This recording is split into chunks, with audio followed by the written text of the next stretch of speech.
میرے انتہائی قابل قدر حویلیاں پریس کلب کے چیئرمین حاجی قادر بخش صاحب، ہمارے صدر عبدالحمید تنولی صاحب، جنرل سیکرٹری سید عباس ترمزی صاحب، جرنلسٹ یونین کے صدر جناب حماد خان جدون صاحب، سیکرٹری جنرل سید اعجاز کاظمی صاحب، دیگر آپ حضرات کے رفقائے کار، میں تمام حضرات کا دل کی گہرائیوں سے مشکور و ممنون ہوں کہ آپ نے یہاں بلا کر جو ہمیں عزت بخشی ہے۔ میں اپنی پوری جماعت کی طرف سے آپ حضرات کا شکریہ ادا کرتا ہوں۔ میرے محترم ساتھیوں، ملکی حالات آپ کے سامنے ہیں۔ ہم نے تو بہت عرصہ قبل پاکستانی قوم کو بتا دیا تھا کہ اس وقت جو موجودہ حکمران ہیں یہ ملک کے خیر خواہ نہیں ہیں، یہ بین الاقوامی اداروں کے خیر خواہ ہیں، یہ بین الاقوامی قوتوں کے ایجنٹ ہیں، اور اگر ان لوگوں کو اقتدار سونپا جاتا ہے تو ملک انارکی کی طرف جائے گا، ملک تباہی کی طرف جائے گا، اور بین الاقوامی قوتوں کا ارادہ یا ایسا نہیں ہے کہ پچھلے 15-20 سالوں میں اس شخص پر ان کی نظر تھی، بلکہ جب یہ قومی کرکٹ کا ایک عام کھلاڑی تھا اس وقت سے اس پر نظر تھی اور اس پر مہربانیاں تھی، اور اس کو آج اس کا عروج دیکھ کر ہمیں تو شک ہو رہا ہے کہ 92 کا جو ورلڈ کپ تھا کیا وہ بھی اسی منصوبہ بندی کا حصہ تو نہیں تھا؟ اس شخص کو ہیرو بنانا تھا، اور آج اقتدار میں آنے کے بعد اس شخص نے جس طرح ملک کی معیشت کو تباہ کیا ہے، آج ہماری خارجہ پالیسی، ہماری داخلہ پالیسی وہ بین الاقوامی قوتوں کے ہاتھ میں ہے۔ فائنانشلی ہم مکمل طور پر IMF اور ورلڈ بینک کی گرفت میں ہیں۔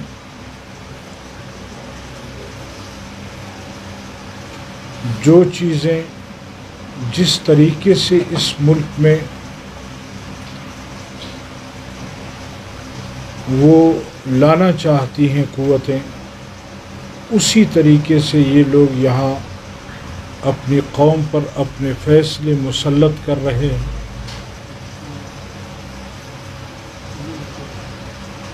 – 2018 کے الیکشن کے فوراً بعد تمام سیاسی جماعتوں کے رہنمایان کا مشترکہ اگر کوئی بات تھی تو وہ یہ تھی کہ ملک کے اندر انتخابات، اس میں دھاندلی نہیں دھاندلا ہوا ہے، اور تمام پارٹیوں کے سربراہان نے ملک کے انتخابات کو مسترد کیا۔ جمعیت علماء اسلام کی اس وقت بھی رائے یہ تھی کہ ممبران کو اسمبلیوں میں نہ جانے دیا جائے، حلف نہ اٹھایا جائے، لیکن ہماری دوسری بڑی سیاسی جماعتوں نے آخر وقت میں آ کر فیصلہ کیا اسمبلی جانے کا بھی اور حلف اٹھانے کا بھی، لیکن آج وہ ہماری سیاسی قیادت بھی جمعیت علماء اسلام کی قیادت اور جمعیت علماء اسلام کے فیصلوں پر یہ کہنے پر مجبور ہو رہی ہے کہ جمعیت علماء کا موقف اس وقت بالکل ٹھیک تھا، لیکن جمعیت علماء اسلام کی رائے کو فوقیت نہ دینے کا نقصان یہ ہوا کہ جہاں ہماری ملکی معیشت تباہ ہوئی ہے، ہمارا ہر طبقہ زمین بوس ہو چکا ہے، بازار میں مزدور اور تھڑے پر بیٹھنے والا دکاندار سے لے کر ملک کا سرمایہ دار، کارخانے کا مالک، صرف ملک کا متوسط طبقہ نہیں، ملک کی ایلیٹ کلاس جو ہے وہ بھی معاشی طور پر متاثر ہو چکی ہے۔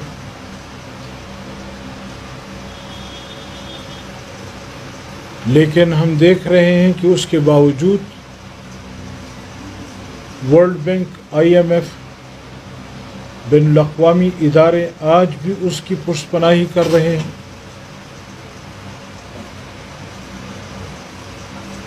ایک مرتبہ پھر جمعیت علماء اسلام یہ کوشش کر رہی ہے، اور مجھے یہ اعتراف کرنے میں کوئی عار محسوس نہیں ہو رہی کہ ملک کی اپوزیشن جماعتوں نے ان 2 سالوں میں حکومت کو اپنے اختلافات کی بنیاد پر سہولت پہنچائی ہے، اس کے لیے کوئی مشکل ماحول نہیں بنایا۔ لیکن جمعیت علماء اسلام اول روز سے کوشش کر رہی ہے، اور ہم نے دیکھا کہ جب جمعیت علماء اسلام نے ایک فضا بنائی، ملین مارچوں کے بعد آزادی مارچ کی، اور ملک کے غریب طبقے کو لے کر جب ہم اسلام آباد کی طرف آئے، اور اسلام آباد میں 13 دن تک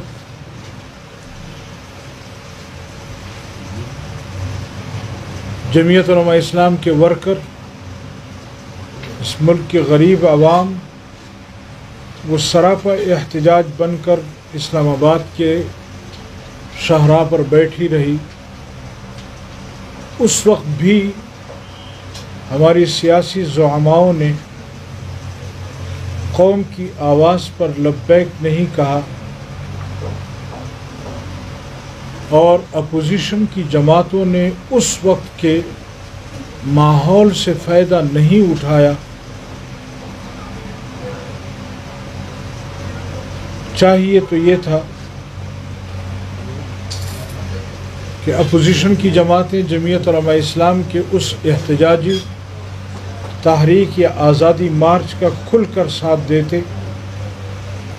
مجھے یقین ہے کہ آج ملک کے اقتدار کا نقشہ تبدیل ہو چکا ہوتا۔ بہرکیف ہم مایوس پھر بھی نہیں ہیں، کیونکہ ہم یہ سمجھتے ہیں کہ ملک کا غریب طبقہ، ملک کا متوسط طبقہ اور عام عوام جو ہے وہ آج جمعیت علماء اسلام کی قیادت کی طرف دیکھ رہی ہے، اور جمعیت علماء اسلام اپنے ورکروں، اپنے غریب عوام کے مشکلات کو دیکھتے ہوئے آج بھی سیاسی میدان میں اپنے قوم کی، اپنے لوگوں کی، اپنے عوام کی، اپنے کارکنوں کی، اپنے ورکروں کی آواز بنی ہوئی ہے، اور ایک مرتبہ پھر ہم نے صوبائی سطح پر صوبہ خیبر پختونخوا نے ابتدا کرتے ہوئے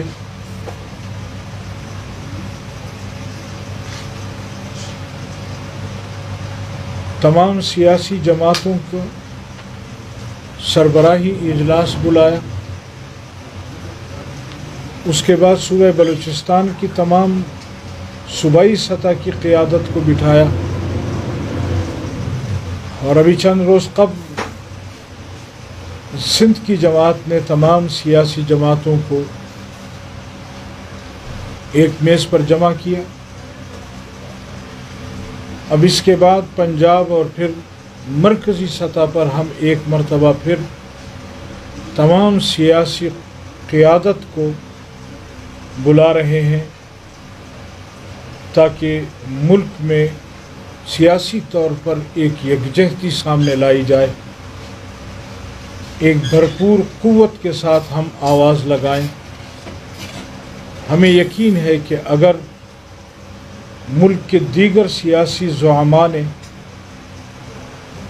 قوم کی طرح جمعیت علماء اسلام کی قیادت پر اعتماد کا اظہار کیا تو وہ دن دور نہیں کہ ہم یہودیت کے ان ایجنٹوں سے اپنے آپ کو چھڑا پائیں گے۔ میرے محترم ساتھیوں، ہم آج بھی اس کوشش میں ہیں کہ کسی طریقے سے ہم اپنی سیاسی قیادت کو کسی ایک پلیٹ فارم پر جمع کر سکیں۔ گزشتہ دنوں آپ نے بھی یہ بازگشت سنی ہوگی کہ 18ویں ترمیم یا NFC ایوارڈ کو متنازع بنانے کی کوشش کی جا رہی ہے، اور مرکز جو ہے، وفاق جو ہے، وہ NFC کے طے شدہ اصولوں کو سبوتاژ کرنے کی کوشش کر رہی ہے۔ 18ویں ترمیم میں صرف NFC ایوارڈ کو ہی نہیں، آئین کو کمزور کرنے کی کوشش ہوگی اگر 18ویں ترمیم کو چھیڑا جاتا ہے۔ لہٰذا جمعیت علماء اسلام واضح موقف رکھتی ہے کہ کسی بھی صورت میں 18ویں ترمیم کو چھیڑنا یہ ملک کو دولخت کرنے کے مترادف ہوگا، اور ہم کسی بھی صورت میں برسر اقتدار لوگوں کو نہ عوام کا نمائندہ سمجھتے ہیں، نہ ہم پارلیمنٹ اس وقت جو موجود ہے اس کو عوام کا نمائندہ سمجھتے ہیں۔ یہ ایک جعلی پارلیمنٹ ہے، ایک جعلی مینڈیٹ ہے۔ فی الفور ملک میں دوبارہ الیکشن کرائے جائیں اور حقیقی معنوں میں قوم کے نمائندوں کو پارلیمنٹ میں اقتدار دیا جائے تو ہمیں یقین ہے کہ اس مشکل دور سے پاکستان کو نکالنے میں ہماری سیاسی قیادت کامیاب ہوگی۔ یہ چند گزارشات تھی جو آپ کے سامنے عرض کی ہیں۔ اللہ تعالی ہمیں اس ملک میں اور اس ملک کو اللہ تعالی سلامت رکھے، کیونکہ اس کی سلامتی کے ساتھ ہماری سلامتی وابستہ ہے۔ وآخر دعوانا الحمدللہ۔